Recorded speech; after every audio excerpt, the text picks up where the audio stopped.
Welcome to another episode of the Men of the House podcast, where we're over here exploring the unfiltered truths of fatherhood, self-care, mental health, and just navigating the chaos of everyday life. Hope you enjoy the conversation. All right, welcome to another episode of the Men of the House podcast. And on today's episode, I have Kevin Palmieri from Next Level University. How's it going today? I am living the dream. We're recording this on a Friday, so I'm grateful, and I appreciate you. I appreciate your time, and I'm excited to see where we end up today, my friend. Awesome. Well, thank you.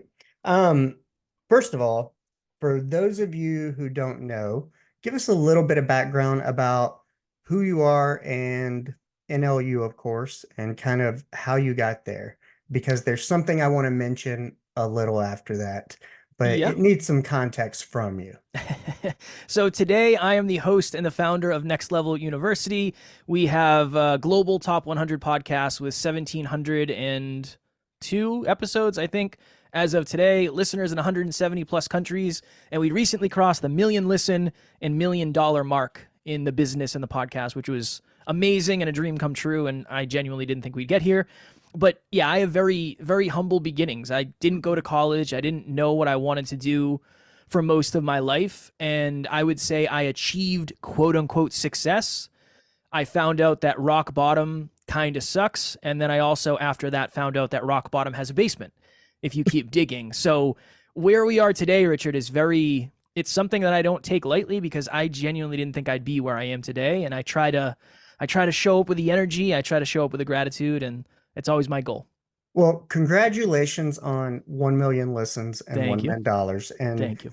the reason this is significant to me was because I have to admit that the other day when I heard it, and then I heard you guys talking about it like on the way, and then I saw the post where it actually happened. And I have to admit that my thought process around money has been a little distorted. Maybe thinking, a lot of people with money use it to do bad things, or they can't be trusted and whatnot.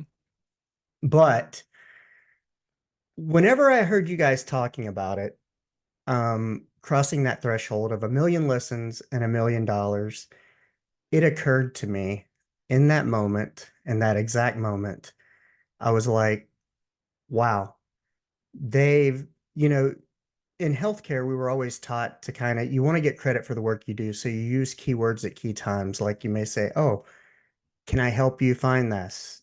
That way, when you answer the survey, were they helpful? They say yes. Mm. And I thought initially you guys were, using this keyword like, hey, we're going to give ourselves credit for the work that we've done, for the milestones we've reached, which is great. But from a listener point of view and kind of understanding this, it was the first time I ever transformed in my brain and had the thought of, you guys added $1 million worth of value to the world. And I think that that's the important distinction if you have a distorted view of money or some hangups around it, like I might, understanding that concept, $1 million of adding value, because you and Alan could have invested in McDonald's franchise and made $1 million, but it doesn't guarantee that you would have added any value to the world. So I just want to say congratulations. And I think it's totally awesome. And I understand what that 1 million means to you guys. I appreciate that. And I think that's wonderful introspection. I do. I think I haven't responded to your comment yet, but I saw that you commented. And even when I saw that, I was like, that's exactly it. There was a little piece of me, Richard, that was afraid to share it, because I don't ever want to come off as arrogant. I don't ever want to come off as a braggadocious. I literally waited a week. I waited over a week to do the post because it didn't feel right yet. It just didn't. I was like, I don't want to do it today. I don't feel it today. I don't feel like celebrating today. I don't want to fake it. My wife and I had the conversation. She said, what are you going to do? And I said, I'm probably not going to do anything. I know I should get balloons that say 1 million and 1 million or a cake. I don't think that's who I am, and I don't think I want to do it. So sometimes it's very interesting how sometimes when we do cross those key thresholds that we've been playing for so long, you learn more about yourself in ways that you didn't think you were going to. And I think that's why the journey is so powerful, because I never thought I was going to get here, but the person who I had to become in order to get here is probably the reason I don't really care about celebrating it. And it's that wonky thing. And just one more thing I'll add, and maybe this will be more for you than anyone else, but I said this to Alan behind the scenes. I said, isn't it weird how the milestones we just crossed are some people's biggest goals and biggest dreams, but you and I now have just completely shifted our goals and our dreams, and we're not even celebrating? Isn't it wild, that perspective, that in many people's eyes we're successful, but we're not in our own? And not to a detriment. I like that. We have very high standards, but you never know. Where you are might quite literally be someone else's dream, and maybe it would benefit us all a little bit more to stop and smell the roses along the way. Well, so speaking of that, how so we're gonna go from 1 million listens and $1 million, but where did that start? You said you didn't go to college, and before you embarked on this leveling up, creating next level university, what were you doing before that, and what caused that transition to say, I've had enough of this, whether it was the corporate world, whatever, and I need to do my own thing? Mm. Yeah, when I was like 22 or 23, I really felt like a loser, for lack of better phrasing. I hadn't gone to college. At that point, I had worked as a gas station attendant. I had worked cleaning hospital bathrooms and floors and toilets. I was a truck driver, forklift operator, on-call firefighter for a very short period of time, HVAC, a bunch of stuff. And I was feeling like I was going to be trapped doing jobs that I hated for the rest of my life. And I thought I made a giant mistake not going to college, for sure. And I ended up getting a job by luck, not by skill, not by reverse engineering it, not by strategy, in an industry called weatherization. And it was our job to go into large buildings, primarily schools, and make them more energy efficient. So I would pack my suitcase on Saturday. Sunday night, I would get in the van, the work van, and I would drive anywhere up and down the East Coast of the United States, whether that's New Hampshire, Maine, Pennsylvania, New York, New Jersey, Connecticut, Rhode Island, Virginia, wherever. But I was happy about it because I was making good money. I went from making $15 an hour to making $60 an hour. So here I am in my early 20s, 23, 24, and I'm thinking, okay, cool. Everything worked out exactly how it was supposed to. I'm going to be fine. I'm going to be somewhat financially free, and I'm going to make more money than I ever thought. So I did that job for a couple of years, and I did well.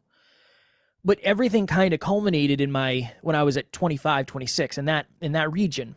Because if you looked from the outside looking in, you would see me, who just competed in and won a bodybuilding show. So I was in the best shape I will ever be in, for sure. I'm never going to look like that again. I'm not willing to suffer. My girlfriend at the time was a model. I had a sports car. I had a new apartment. I had this high-paying job. You would have assumed that I had it all together and I was super confident and I was super healthy mentally, physically, emotionally, spiritually. And I just wasn't. I was miserable. I was depressed. I was anxious. I was riding the struggle bus. So one day, my girlfriend came to me and she said, "Hey, I'm leaving. I don't feel like you're the man that can support me and the goals and the dreams that I have. I have to go." And that was the right choice. She made the right choice. She did exactly what she should have done. When she left, though, that was my initial rock bottom. No, how is anybody going to love this version of me? I have all these things and I can't be happy. Am I ever going to be able to be happy? What am I going to do? What do I do with this?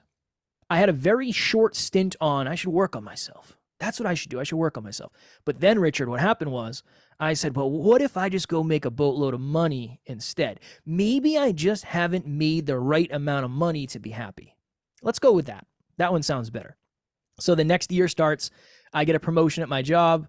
So now I'm a foreman. So I'm running these really big jobs. And then I proceeded to live on the road for the next 10 months. Every single week for the next 10 months, I would pack my suitcase. I'd leave on Sunday and I'd get home Friday or Saturday morning, depending on how long the drive was. but I was loving it because I was making money and I felt more successful and I was accomplishing these goals and I thought this was the answer. So we get to the end of that year and I'm standing at my kitchen table. I don't have chairs because my ex-girlfriend, they were her chairs and she took them. And I was never home, so I'm not going to buy chairs. It doesn't matter.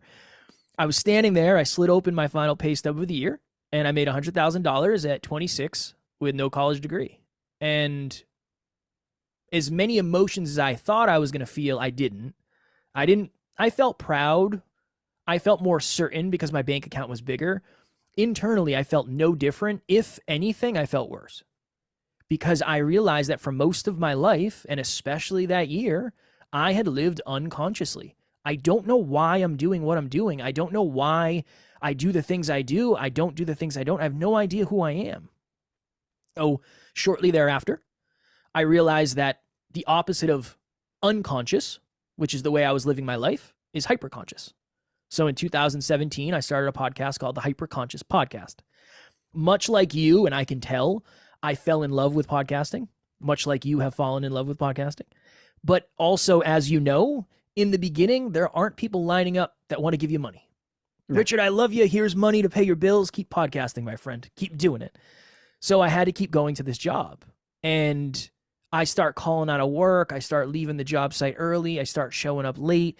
I've already reached the pinnacle of what I'm going to reach. I don't want to travel for another 10 months. Talk about homesick. Every time I pack my bag and leave, I get that anxious, empty feeling in my stomach. I don't want to do this anymore. But I had to keep doing it to pay the bills. So eventually it got to the point where I was in a hotel room in New Jersey, and we worked a lot in New Jersey. I hate New Jersey. No offense to anybody who lives there. Like I said, I'm not a fan of it. My alarm clock went off at 5:15 or 5:30. I sat up. I slid to the edge of the bed. I was lacing up my work boots, as I had done 1,000 times before. But that morning, it was different. It seemed like, it felt like, it sounded like there was 10 televisions on in my head at the same time, and every single one is on a different station. And one is saying you're stuck here forever. Kev, you're an underdog. You made it way further than you were supposed to. Do not mess this up. Do not mess this up. This would be the dumbest thing ever. If you did have the courage or stupidity to leave this job, what would your friends think? Get a ton of significance from money. Right? I grew up without money. Now I have money. I don't want to lose it. What would your family think? Your family's proud of you. I don't want to let my family down. And then the biggest, loudest one for me, Richard, was, do you really think you're going to be a successful podcaster? You didn't have a plan A. You didn't have a plan B. I think I already fell into plan C. I don't know if they make plans after that. I don't know if there's a plan D. So in that moment, I thought to myself, in this dark, crusty hotel room, if I just take my life, I'll take my problems with me. And I won't have to worry about any of this. I won't have to do any of the work. I won't have to figure out any of this. And this will all just fade away. And I won't have to worry about it. I'm very blessed because I have amazing people in my life. I'm so grateful. I'm so blessed. I genuinely have amazing humans in my life.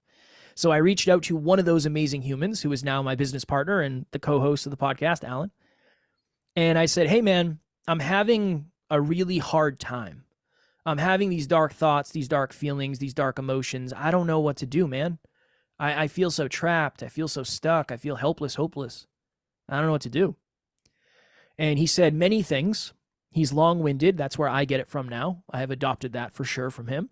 He said, Kev, over the last couple of years, your awareness, hyperconscious, has changed a ton, but your environments have remained the same. I think it's time for you to change your environment. So one of the wisest things ever of all time. So I ended up leaving my job 3 or 4 months later. And then we started this journey together of, okay, I have a podcast. You want to be a speaker? Let's do this together. Let's partner up. We'll do episodes together. We'll start a business together. And you and I will try to have the most successful, holistic self-improvement podcast on the planet. And here we are 6 years later. I left in 2018. So 6 years later, and that's what we're doing. Now we do an episode every day, and this is what we get to do for a living, and we get to help so many people, and I get to talk to amazing people like you all the time, which is another huge benefit that I never expected. That's so awesome because I'd written down because I'd heard it in another episode, but I wanted to, what did Alan say? And so now I have the answer to that. But one of the questions I had around that was have have those thoughts ever crept back in? Did you ever have a history of like suicidal ideations or anything like that, or was it just a matter of that moment? No, that was the second time. So when I probably the year before my girlfriend left me, I was off of work one day because we would have contracts and then we would have like a day or two off and I would just hang out because that was what we did. It was cool. I like a day off. I'm all for it. And I was home alone one day. We lived with another couple in this really nice 3-story apartment in Boston, just outside of Boston. And I was home alone one day. I was playing Call of Duty, and I just remember having this thought of everything seems so dull and so gray and so bland and so dark. If this is the future, if this is what life is going to be for me, I don't know if I want to do it. I wasn't planning anything, I wasn't Right. thinking about it, but it was very much the realization of if this is what life is, I'm not going to ever be excited to live it. And I told my girlfriend at the time when she came home, and she suggested therapy. And my ego flared, and I said, "Oh, no, no, no, I'm fine. I'm good. I'm a man, tattooed bodybuilder. I don't need therapy. I'm gonna be fine. Just a moment of weakness. That's all." So she ended up convincing me to go to therapy. One of the best things I ever did, for sure. So that was actually probably the second or third time I ever had thoughts like that. No, I've never had thoughts like that since, and I don't know why. If you said what are the 3 reasons you haven't since, I don't know. I think I'm unreasonably fulfilled. I feel loved all the time. Again, I'm surrounded by amazing people. I'm not even successful. I don't think that really matters that much. I mean, once you get to a certain point where you can pay your bills, that's awesome. But I think it's the fulfillment. I'm super fulfilled, and maybe this is the best answer. I'm actually excited for the future. I was never excited for the future before. I had a very humbling moment a couple of years ago where I literally thought to myself, I really hope I don't die in the next like 10 years because I'm super excited for what happens after 10 years. And I don't know if that was I don't know if that's a normal thought. I don't know if people think that. I don't know. But that was the first time I had ever really thought that. So I think that's the answer is I'm actually genuinely as excited for the future, if not more excited for the future than I am for the present. And that just isn't something I had before. Oh, that's awesome. I Yeah. think fulfillment definitely, at least in my life, has played huge parts kind of similarly. Mm, In that, before I started podcasting, I would kind of have some of those thoughts. And, mm, I don't know if it was maybe it was a little lack of purpose, lack of fulfillment.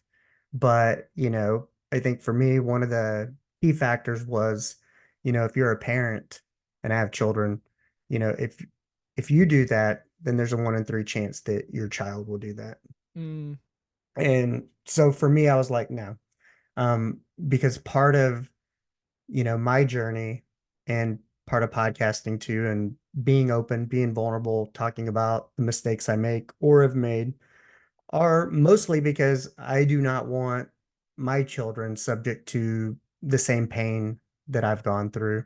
I don't want them to make the same mistakes. Now, I know they're going to make mistakes, but if they can heed some warnings and, anytime I ever feel embarrassed about what I've said or what I've put out that's going to live on the airways forever, I always say, mm, well, it's going to be a place that, the kids can go back and listen to it if they ever need to hear it, mm. should I happen to not be around. But um, so we've gone from kind of where you were to kind of where you are. And what I want to do is I want to kind of compare and contrast um, the the differences in how when you were coming up and making this happen. I'm sure a lot like me, you're go, go, go. You want to say yes to everything. Now that you're 6 years down the road, you're established, you've crossed some huge milestones. Um, how how do you approach things different in terms of, let's say, balance of, because one of the things I've been cognizant of since joining Podmatch and kind of getting a little bit overwhelmed Mm. is to carve out my schedule. I set 36 hours aside. This is the time I can podcast. Um, it's what I allow myself. If I don't use it all, I can use it to, listen to other shows, research, whatever. But how is your schedule different from when you started? How do you manage that? Let me jump back. Let me think back. In the very beginning, it was almost like I had so much time to do back office work, but I didn't have any back office work because there was nothing to do. Right. Now it's I have so much back office work, but I don't really have enough time to do the back office work because I'm doing all the things that bring the back office work. So I would say right now I'm in the most honest, authentic phase of admittance. And all I mean by that is Alan and I have had some really serious, heart-driven, adult, mature conversations of Alan said recently, he said, Kev, I'm always going to work more than you, brother. He said, I can't not. This is who I am. I can't not. I don't have to get motivated to get out of bed. I get pulled out of bed. That's not always it for me. Some days it is. Some days I wake up and it's like, all right, let's go. Other days I have to coax myself into motion. I just do. I'm not always motivated. I'm not always inspired. I don't always want to do it. I'm not always pulled. Sometimes I have to push myself. So I think the phase that I'm in right now I call it juggling more than balance. That just works for me. Is I want to make sure I'm at least able to take care of myself first.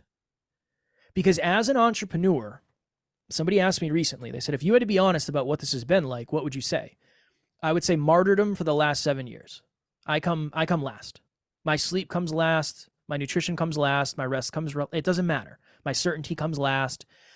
I think there's a time and a place for that in everything, right? I think there's a time. I can only imagine being a parent. I'm not a parent. I can only imagine how hard it is to put yourself first. I can only imagine. But now that's kind of what we're trying to do, is because we realize the other way isn't sustainable. I could do that for those years, but now I'm married and now I have a household to take care of and I have 2 little kitties. Again, those are my children, right? And we have a bigger team and I have more responsibility and there's more holes in the boat if we don't pay attention.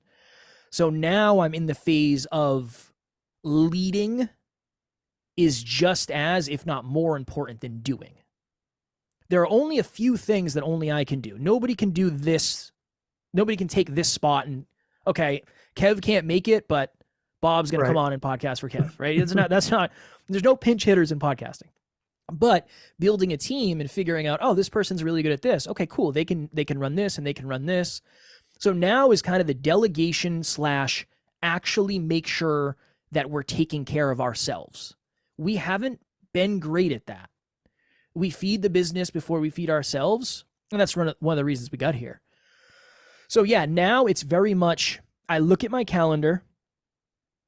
I say, all right, am I going to have time to eat today? All right, this is when I'll eat. Or I'll look at my calendar the night before and say, okay, when should I exercise based on where my calendar is? When am I going to be done to be able to spend time with my wife? That. And just as kind of a super specific, tactical, concrete example, now my calendar Monday through Friday is 10 a.m. to 6 p.m. So you can book me on something from 10 a.m. till 5. My last call hopefully ends at 6. And then I have time to spend with my wife. If she's not home, I'll hang out by myself. I usually get up at 5 or 6 in the morning. I use those 4 hours or 5 hours to exercise, do back office work, and do deep work, get my stuff done. So I take care of me, I take care of the business, and then I go spend time and take care of my family and myself again. What do you enjoy about now versus then? And what's something you enjoyed about then, kind of in the chaos when you were taking on everything and had no limits? I feel like the stakes were much lower then. I was naive. I was very naive to what this was all going to take. So it was kind of fun to stay up until 2 o'clock in the morning podcasting and then get up at 7 the next day and go to the gym. I There's a piece of me.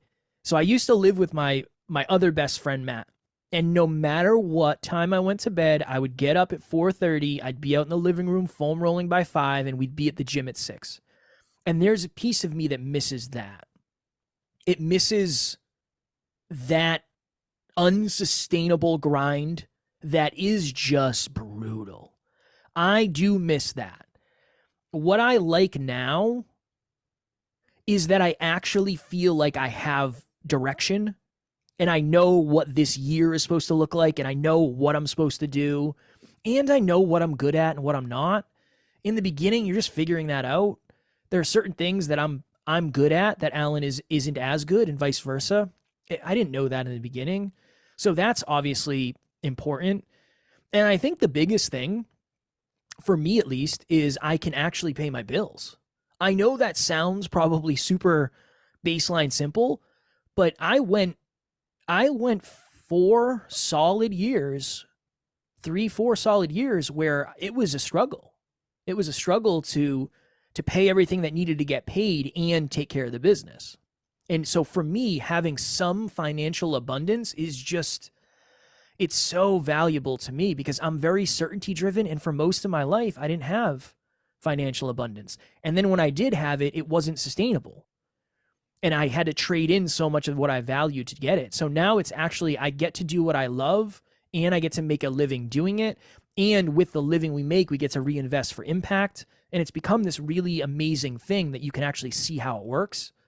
So that's something I really enjoy about now. And I'm forced to learn about leadership. I'm not a natural leader.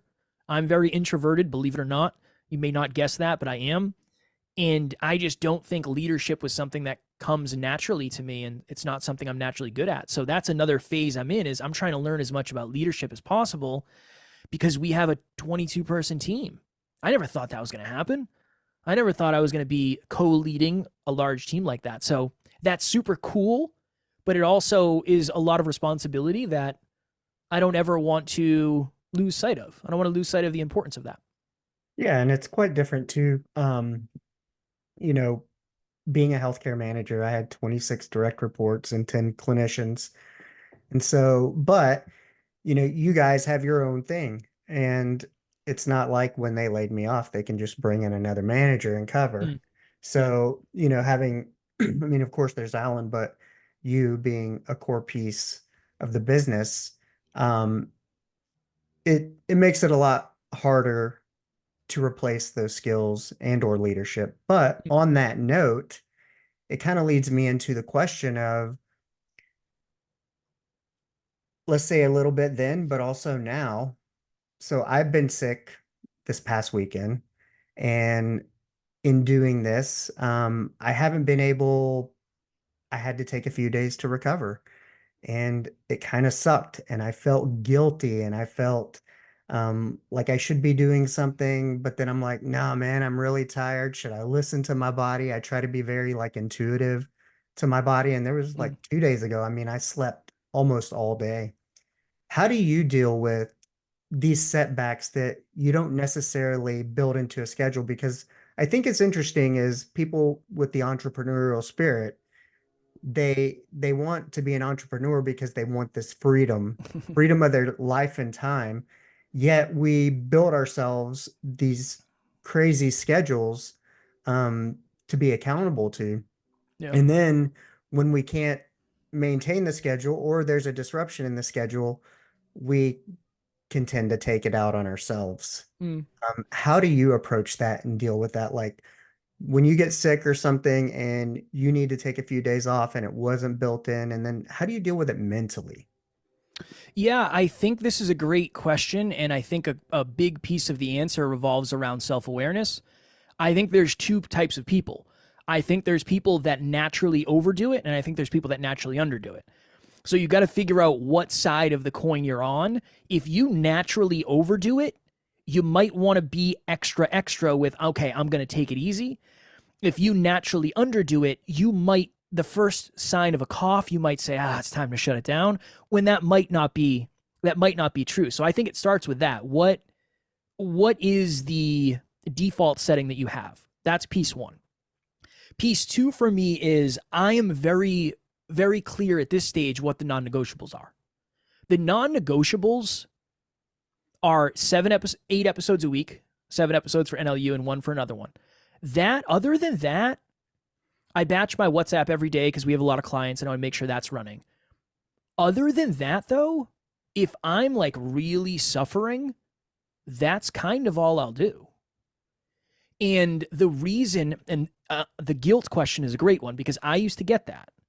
I used to get, well, you're not making progress and you're letting yourself down. Two schools of thought. One, you're not making progress in the business, but you are making progress for you. This is why I like juggling better than balance, because balance suggests that it's equal. Juggling suggests there's one ball in the air and there's one ball you got to focus on and there's another ball that just left your hand. I think it's that. I think the reason I'm not guilty is because I realize, less guilty, is because I realize just because I'm not working on the business does not mean I'm not working on myself. And just like when I R&R at night with my wife, that's not helping the business, but that is helping my relationship, which does help me, which does somehow help the business. So it's all connected, but if we're not aware of how it's connected, I think that's when there's guilt. So that's part one, or part two, or part three. I don't know how many parts I've said. The other thing that I always like to throw in there is it really depends on your core values and your core beliefs and your core aspirations. If you have massive, massive, massive, massive goals, you are going to have to push through more than somebody who doesn't. That's my honest truth. I don't know how else to put it. When I did a bodybuilding show, I had to work out more than somebody who didn't. I had to track every calorie. I had to weigh myself because I'm competing for something different. So just being very honest with yourself, I think, is important too. If your goals aren't massive, you're not going to have to suffer as much. And good for you.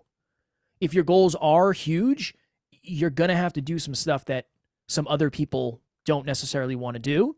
And then last thing, just look at the patterns. I got COVID in 2021, I think.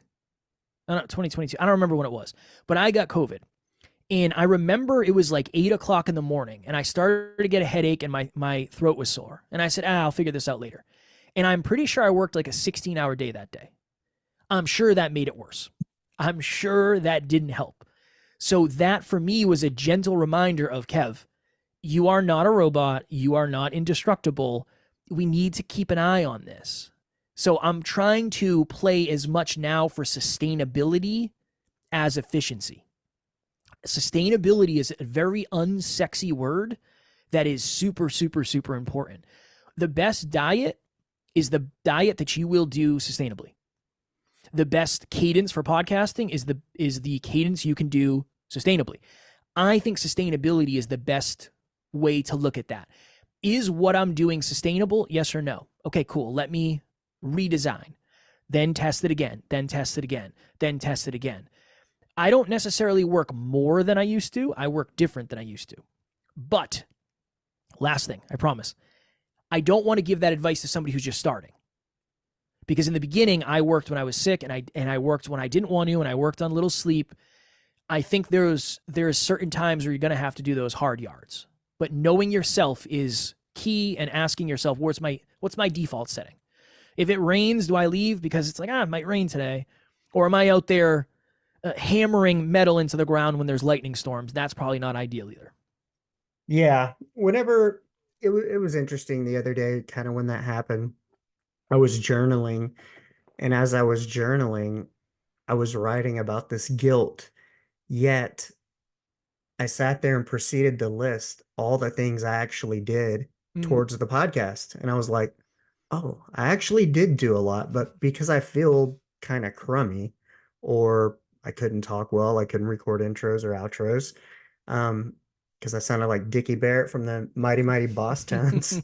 I was like, but when I listed it out, I kind of felt a little less guilty because your mind will play tricks on you, and it kind of goes back to sometimes giving yourself credit for what you do, do.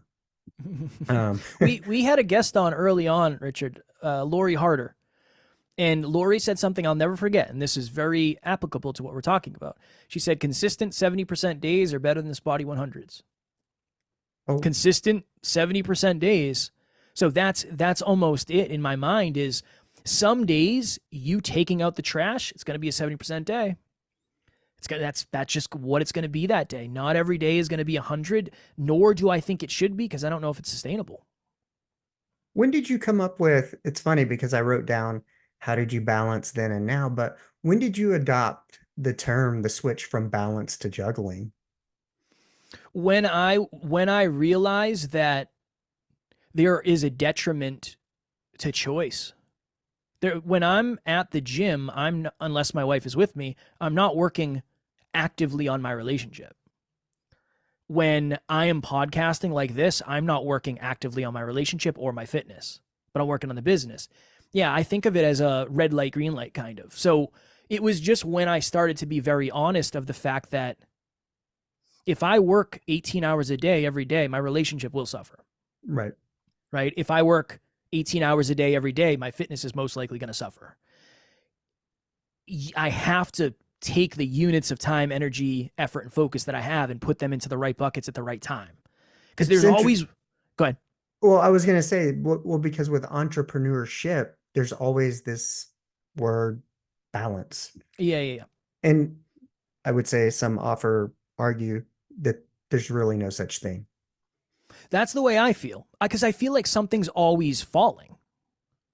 Because it kind of, if something is going up and you only have a finite amount of human resources, that means something has to be going down. Because you can't put in 10 into fitness and not take it out of somewhere else. I don't think it's a bad thing. I think it's, for me, it helps me to look at that realistic because it is trade-off. I'm trading something off to be here right now.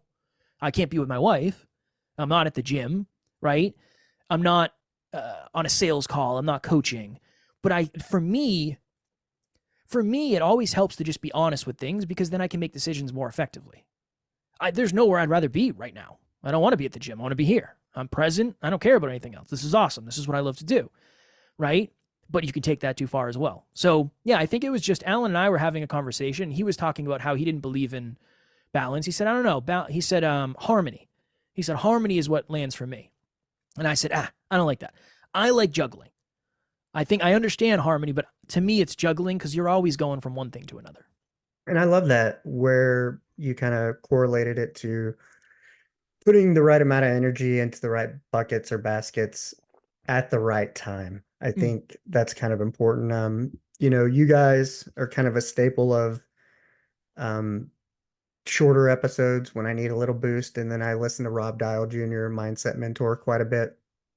And it's, similar things, but I kind of hear this, some recurring themes that I love to explore. And especially right now, one that I'm in that I feel like I heard three times this week on three different shows, and you guys being one of them was, mm, what are you going to stop doing? What are you going to continue doing?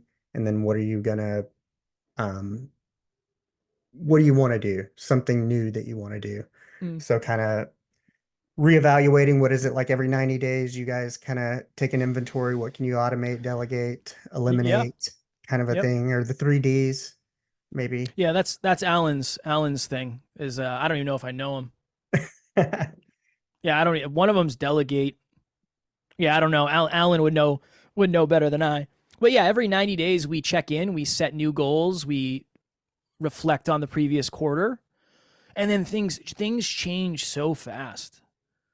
That's another difference between now and back then. A few years ago, my habits were changing weekly. It would be like 1 week, it would be track this and do this and exercise this and reach out to this blah blah blah, reach out to X amount of Right. people. And then eventually it changed into like these are the three best uses of your time. And then these are like your 15 habits you're going to do every day. But if you could only choose, make sure you get your big three done. The habits are smaller. But in the beginning, when I was like really doing it, I had a phase where I tracked 26 habits a day, Wow. 100%. I didn't miss for like 6 months maybe. That was a really good learning lesson for me because that doesn't mean I was making the most progress I've ever made. It means on paper, it looked like I was making the most progress I ever made.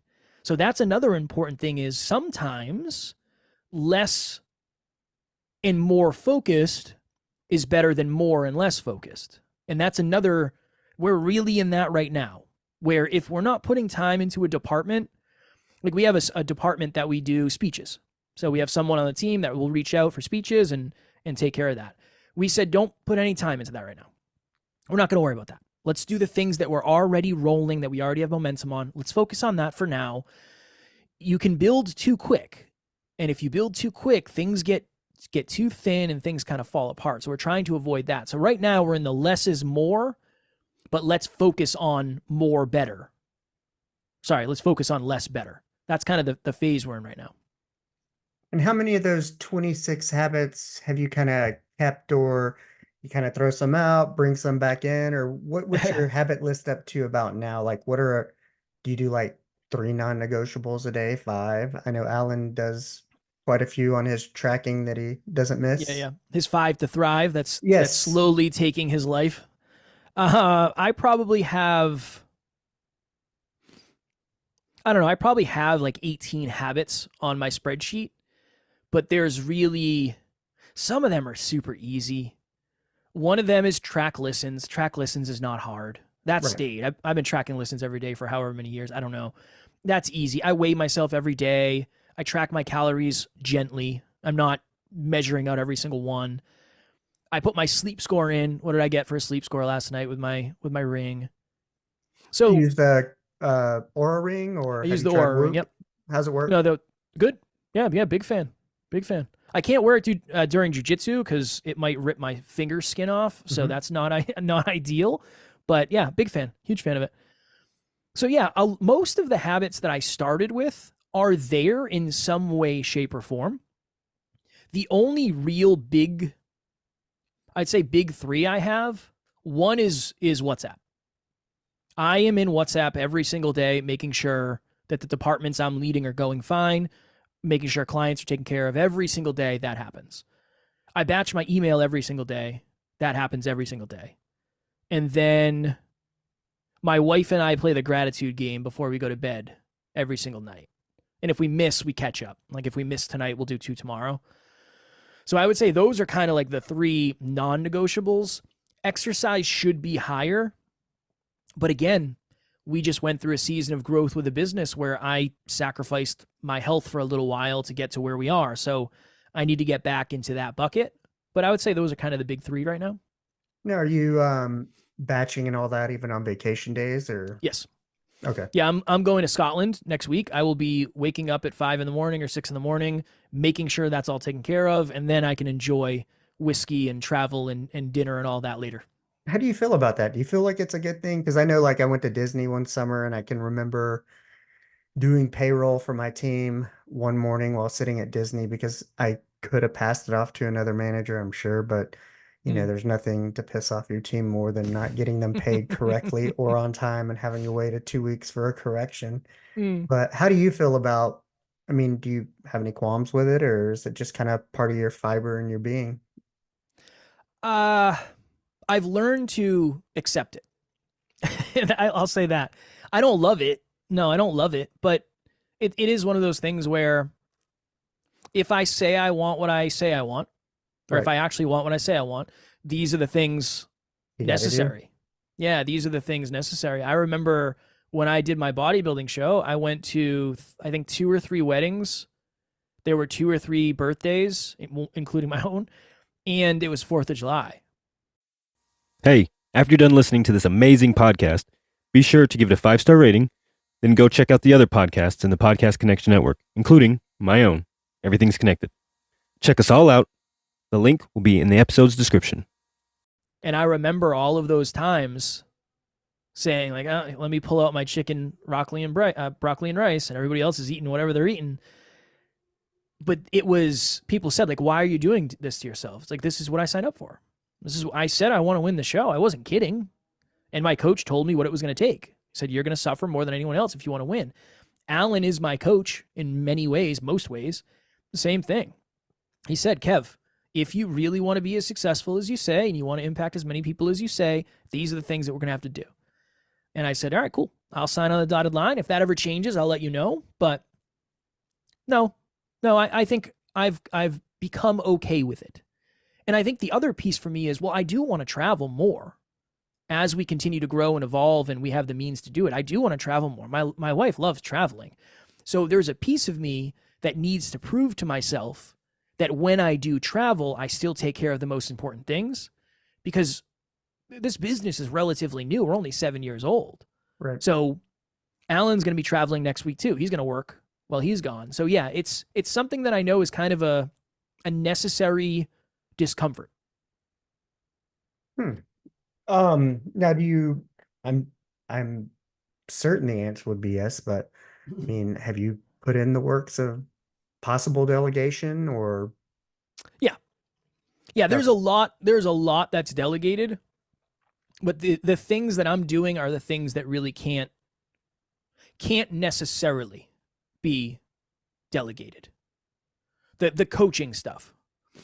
Right. So right now we produce, I don't know, 50 podcasts, and I'm kind of I'm coaching all of those people in some way, shape, or form.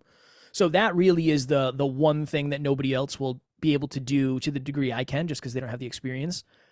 Other than that, though, yeah, a lot of it is delegated. It's much different now than it used to be. I used to have to do every day many things, like Sunday included. Now for me, Sundays are pretty light. I come in the office for like 20 minutes and do a couple things that need to be done, and then I'm good for the day. So it's very much delegated compared to what it was in the past. Now, do you ever miss the beginning times, the craziness, the grind, the maybe feeling like you're getting more done than you actually got done? Yeah, no, it does feel good. The bliss on that end does feel good. I'll tell you what I do miss is the sense of freedom. I had a moment recently where I was thinking to myself, I almost don't ever do anything outside of the house after it gets dark. I don't ever go out at night. Ever. So rare. Because it almost feels like I'm not allowed to. In a way. I just haven't done it in so long. Like my wife and I will go out to dinner. But I'm not coming up with plans at 7:00 on a Friday. I'm already in bed. I'm ready. I'm ready to get down and just hang out. I'm turning it down. So that there's always a responsibility and there's always a pressure that never, ever, ever turns off. And it's always in the back of my head. Probably not to the degree it is for Alan, but it's always in the back of my head. It wasn't like that in the beginning because I didn't understand the downside of that not being there. So I do miss that. I miss the kind of the ignorance that I had, the naivete that I had in the beginning, where now I'm abundantly aware of, if you work really hard, this is what a year looks like. Oh, if you take time off and you don't put it in, this is what a year looks like. Which one of those years do you like better? The first one. Oh, okay. But I didn't know that in the beginning. In the beginning, I thought things were going to work faster than they did. So I do miss that a little bit, yeah. Well, what would you tell 2017 Kevin? It just in general? Yeah. Ooh. Goodness. I don't think you'd listen because he was stubborn. I don't know if he'd listen, so let me throw that out there to start. I would tell him, Kev, you understand how fast and how dramatically your body can change. Your mind is the same way. I know you haven't read a book since high school, and I know you think books are bad, but your life and your future can look drastically different if we just start with some very small habits. You are so dialed in when it comes to fitness. You are the most dialed in person you know. But outside of that, you are all over the place. You don't know where your money's going. You're not doing anything for your future. We gotta jump out of the present and jump out of seeking pleasure all the time and understand that if we don't plan for the future is just going to happen. If we don't create the future, we're just going to arrive at a future. So it's your job, Kev. You're going to regret it if you don't do something different. That would be a big piece of it. And it would really be, Kev, I know you don't feel smart, and I know you feel stupid, and I know you didn't go to college. You don't have to be any of those things. You don't have to be stupid. You don't have to feel stupid. You're not stupid. You're just not focused on learning. So the way you feel is based on the fact that you're not doing the things necessary to not feel the way you feel. Here's a book, friend. Give it a gander. Or here's an audiobook. I like audiobooks more than I like books. So just listen to this and don't expect it to change your life immediately, but write down some nuggets that you take away and then see what happens. That's what I would tell him, because that's what really shifted for me when I started listening to books and reading. But it all started with the understanding. I remember Alan said, hey man, first book, Rich Dad, Poor Dad, give this a listen. And I remember having a conversation. I said, I don't understand, like, what's the point? What's the point? What's the point of listening to this book? I was serious. I wasn't being facetious. I was serious because I didn't understand how malleable my brain was. So that would be, would he listen? Richard, I don't think so. He was a little bit stubborn. And then I probably would pair that with, Kev, I know you think the results you're getting today are based on what you did yesterday. We got to take a look back and figure out where the traumas and triggers and where that stuff came from. I wish I went inward sooner, because if I went inward sooner, I think I would have been more well-rounded. I would have been healthier internally. All of that. My mental health probably would have been better. So that's another thing I would say to 2017 Kev. Yeah, I suffer the opposite in terms of I have a master's degree and I don't do anything professionally with it, but you know, as I've thought about this journey more and more, I realize, that 15 months of graduate school, kind of what it taught me was my ability to grind while having a full-time job, while managing a family, a 1-year-old daughter, moving to a new place, waking up at 5 a.m, doing homework, spending weekends, late nights, and it's kind of taught me a set of principles that some people learn through careers or however it is they learn it. I'm not knocking education or, saying it's required, but, for me, it really it's given me some belief in you can do the work. And if you do the work and keep doing the work and do it well, then in a certain amount of time, maybe that grind will stop, or not stop, but get easier, or that set of lessons will come to an end. Let's put it that way. And I kind of feel like, the thing with podcasting is it's a little different because there is no like end of the program. There's no like 15-month and you get a diploma. I'm sure there's certain thresholds, kind of like you guys have. You reach them, but then that's the set of those lessons. And now you guys are going to be on to the $1 million and 1 million plus, lessons and whatever that entails. But on that note, what's for the future of NLU? This is always a very challenging question for two reasons. One, I don't know, because Alan knows more than I do. That I always put that out there. He's the visionary. I'm the day-to-day. I try to keep things together in the short run. More of what we're doing, better, getting better at all the things that we do. It's really that. I mean, there's nothing crazy that's going to happen, most likely. You probably won't even notice anything in the next year. It'll probably look exactly the same, but behind the scenes, we'll try to get better as leaders. We'll try to continue to increase our characters, be better as men, better as partners, be better speakers, be better podcasters. So every single day, we're trying to get a little bit better. But in terms of external, what you'll see, probably very little. I'm going to try to write a book on podcasting at some point.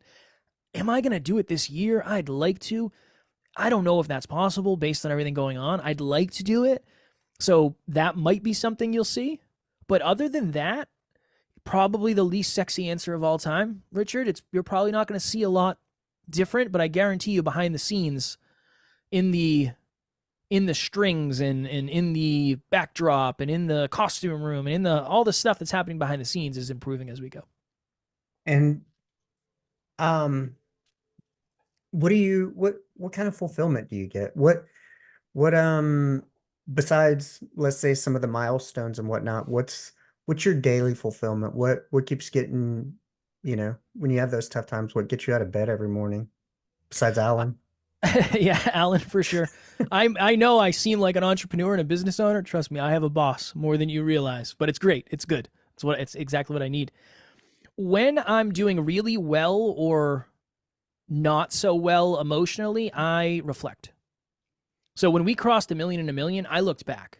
I went back and I looked at all the old stuff. I looked at my old content. I look at my Instagram back in the day all the time. I don't want to forget what it was like. But that also gives me the foresight to say, Kev, this was only 3 years ago. 3 years ago, that's not that long in the grand scheme of things. So a lot can change. A lot has changed, but imagine what the future can hold. Imagine that. So that's the thing that gets me out of bed when I don't want to get out of bed, for sure. The fulfillment thing is, it's different every day. I love recording podcast episodes. I love taking something complex and trying to make it simple and trying to make it land. I love that. I'm something about that. I don't know where I get that from, but I love it. That's super, super exciting to me. Genuinely, this is something new. A lot of my fulfillment comes from talking to people like you. I get off interviews and I will literally, I don't know if my wife hears me, but I'll say, oh my goodness, what an awesome human. I say that so many times. I have met so many amazing, humble, grateful, service-driven humans by just being on podcasts. And that wouldn't be possible if I didn't do a podcast as much as we have. So I get a lot of fulfillment from that. So much fulfillment. We get a lot of really kind words from the team behind the scenes. That's super fulfilling to me. And hearing from the community is always super fulfilling, right? I didn't start this for me. Alan didn't start this for himself.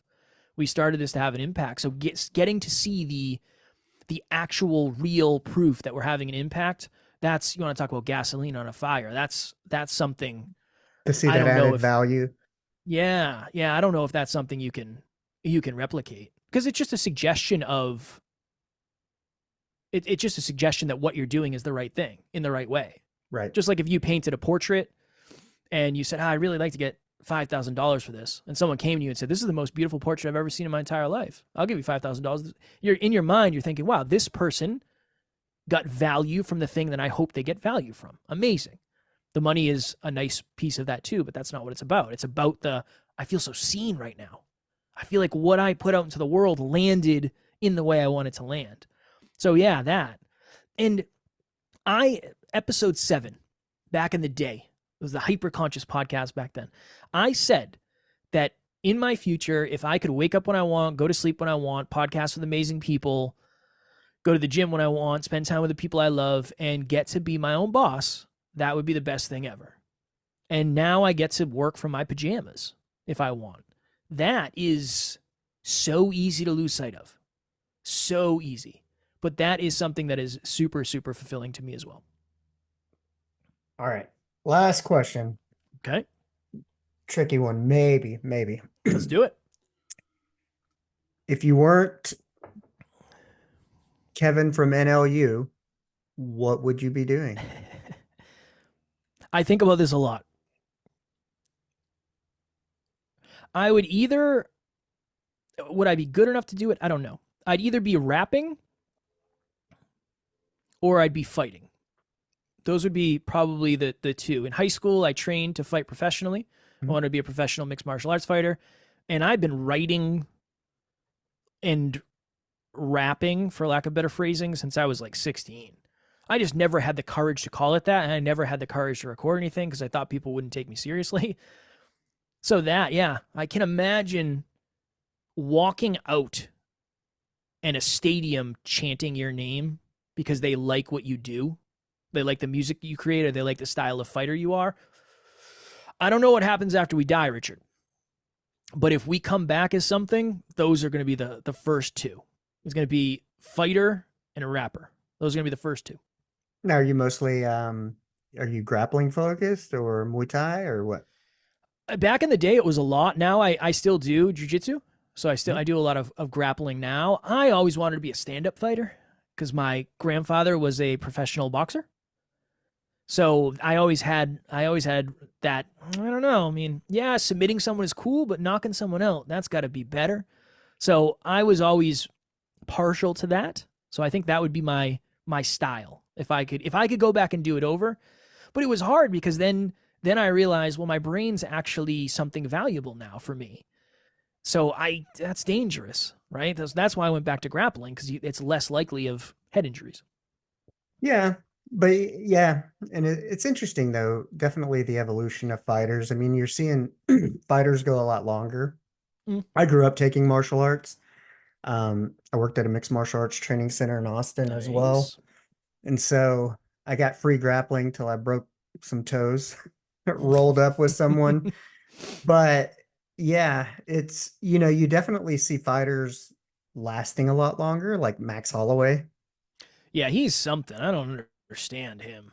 Yeah, where they're getting, I mean, that was just bananas that last fight. But I yeah, lost it.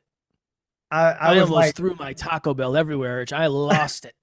my dad and I were sitting there I'm like, there's no way. I'm like, didn't Gaethje just knock out like Dustin Poirier? I'm like, there's no way. I'm like, Max has kind of been up and down, Yeah, and then the next day I was like, because yeah, I didn't rent it. I think I was doing something, and I woke up and I saw that, and I was like, oh my gosh, this is I so lost it. bananas. But Yeah. yeah, and then of course, did you listen to the episode Joe Rogan and Max Holloway? I listened to a little bit. I used to be a huge Joe Rogan guy, and I Hmm. just, as time has gone and I've evolved and he's evolved, it just hasn't, it's not the same for me anymore. What are you looking for nowadays when you listen to a podcast? What's your go-to? I do not listen to any Okay. other than I try to review ours to practice the Hmm. craft.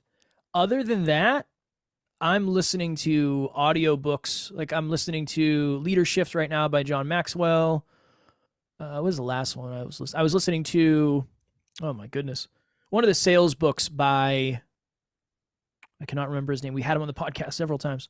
It's either sales, leadership, or business right now. And I'd rather just go to the old fundamentals Hmm. than anything else. So yeah, not a lot of podcasts for me. Yeah, it's kind of been a shift for me where I used to listen to a lot. Now I listen to more for research, and then Yeah. I'll throw in a few that usually something that makes me laugh. Oh, that's Um always every good. yeah, every once in a while I need a funny kind of let loose, maybe take an edible and laugh I and watch ridiculousness. I support that. I watched Airplane the first time from 1980 recently. And my goodness, has a lot changed. But just the simple stupidity of a lot of those jokes. I ordered breakfast. My wife was away for the weekend. I ordered breakfast. I watched this movie, and I was happy as a clam.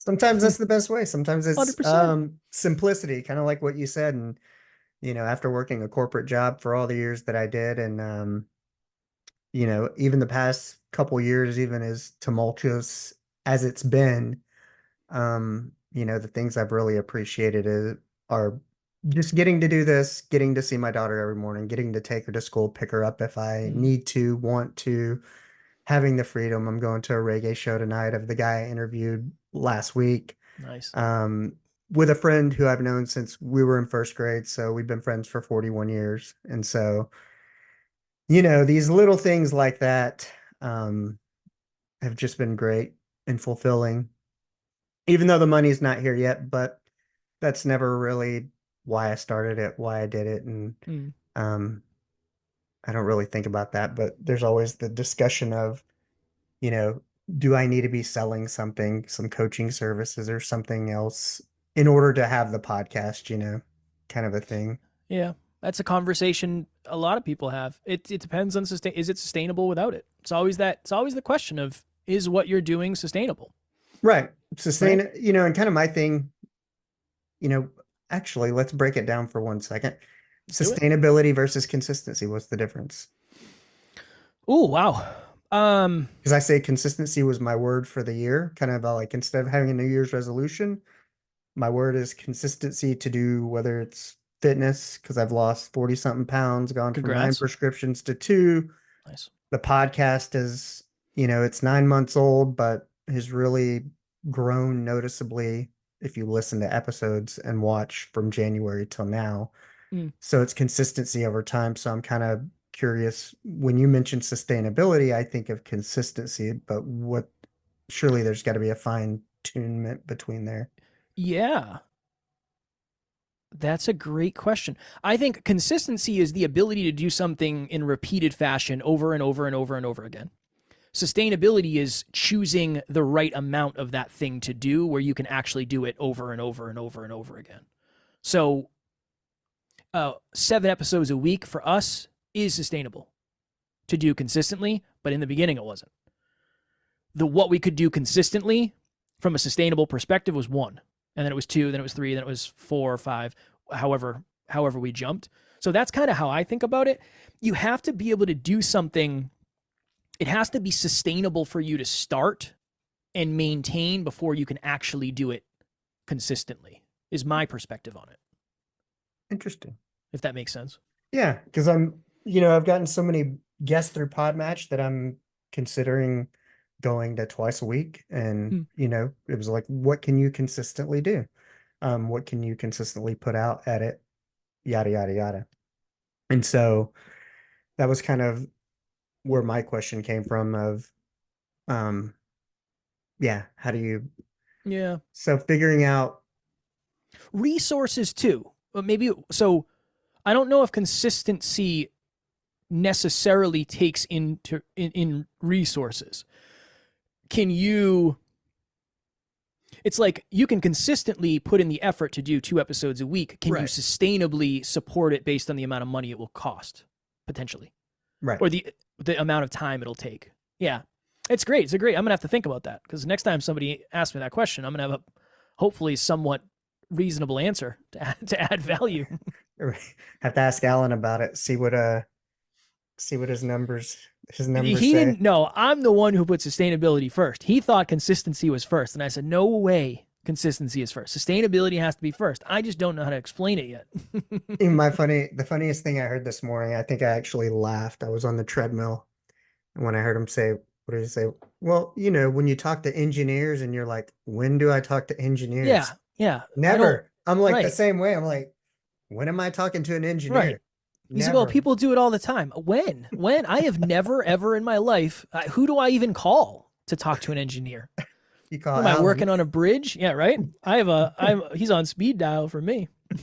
Oh my God, that was so funny. Well, anyway, I appreciate you coming on. Of course. Any questions for me? Yeah, let's do an edible cast in the future. Yeah. I haven't done one yet, and Me either. I want to, but I have to be around. I have to be in the right situation because Of course. sometimes whenever I don't know, sometimes late at night the edibles the other night gave me I get imposter syndrome. Okay. So how do you deal with that? Imposter syndrome? Make Squash friends it? with it. Yeah, make friends with it. Yeah, my relationship with imposter syndrome is, number 1, it's a good thing. Number 2, it is representative of growth. And number 3, if it goes away, it means you're not growing anymore.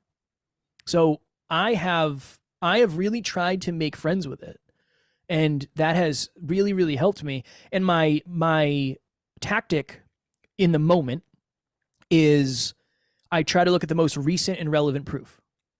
So when's the most recent time I did the thing that I feel like I have imposter syndrome in? Well, I went on a podcast recently. Cool. Based on what I'm thinking about, how relevant is that? Well, I felt like I was out of my league. It went really well, and there's no reason today won't go well. I was getting ready to go on a podcast one time. You might have heard me say this on another show or our show. I don't know when I said it. But I was going on a podcast, and the host was a doctor that worked for NASA. Yes. They were a space doctor. That is a real thing. I did not know that was a real thing. It makes sense, but I thought that was stuff you see in movies. And I had that, there's got to be another Kevin Palmieri. Something got mixed up. They sent me the email. It's not supposed to be me. But I said to myself, recent relevant proof. I was on a podcast recently with a doctor of psychology or something, and I had the same moment where who am I to talk about any of this? I didn't even go to college. And then I did the same thing and looked back, and that's helped me. That's helped me a ton because there's so much proof. We all have so much proof. We just tend not to look at it. But the proof is there. Now, when it comes to edible podcast, I mean, that's a completely different conversation, right? Because maybe you don't have the proof yet, but I'd be happy to be the guinea pig for the first proof if you need it. I'm always a little more laid back. 100%. All right, man. I'm off to a reggae show, and I'm gonna enjoy some time and get some downtime, and I hope you do the same and have a great weekend. You as well. Thank you so much. I appreciate you having me. Wonderful conversation. You're a good human. So when we get off here, I'm gonna say, what an awesome human. I appreciate it, man. Of course, my friend. Thanks I'll talk to you soon, okay? Me at ease. All right, man. Of course. Bye. Bye. Well, you've made it this far, which means you're probably a super fan of the show. That's amazing, and I really appreciate your support.